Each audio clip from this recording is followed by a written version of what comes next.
আল্লাহ রাব্বুল আলামিন আমাকে যে নারীর সৌন্দর্য দেখতে নিষেধ করেছেন, আল্লাহ নিষেধ করেছেন কেন? আল্লাহর কোনো লাভ আছে? আমাদেরকে বাঁচাবার জন্য নিষেধ করেছেন।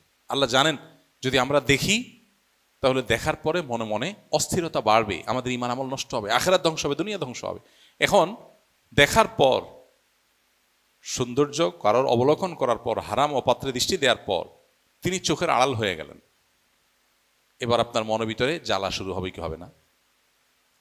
আর যদি আপনি না দেখতেন, যদি আপনি না দেখতেন, আঁচ করতে পেরেছেন যে এরকম কিছু চোখের দৃষ্টি সীমানার মধ্যে এসেছে, আমি দৃষ্টিকে অবনত করে ফেললাম। আল্লাহ বলেছেন কুল্লিল মুমিনিনা ইয়াগুযযু মিন আবসারিহিম, ইমানদার পুরুষদেরকে বলে দিন তারা যেন তাদের চোখকে অবনত করে। যদি আমি চোখটা অবনত করে ফেলি এবং তার দিকে আমি দৃষ্টিপাত যদি না করি, তাহলে কি হবে?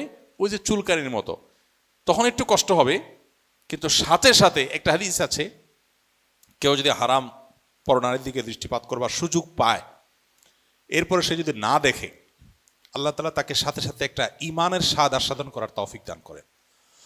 যদিও এই হাদিসের সনদকে মুহাদ্দিসরা অনেকে দায়ীফ বলেছেন, কিন্তু এটা পরীক্ষিত বিভিন্নভাবে যে যদি সাথে সাথে কেউ নিজের চরিত্রকে হেফাজত করে, তৎক্ষণাৎ এবং নগদ আল্লাহর পক্ষ থেকে যে নেয়ামতটা আসে সেটা হলো ঈমানের স্বাদ অন্তরে আস্বাদিত। অর্থাৎ সে যে হারাম এবং পাত্রে দৃষ্টি করলো না, অপাত্রে যে দৃষ্টি করলো না, দিল না, এজন্য সাথে সাথে কিছুক্ষণ পর যখন তার চোখের আড়াল হয়ে যায় সে, তখন তার কাছে ভালো লাগা কাজ করে, আলহামদুলিল্লাহ আমি আল্লাহর একটা নির্দেশ রক্ষা করতে পেরেছি।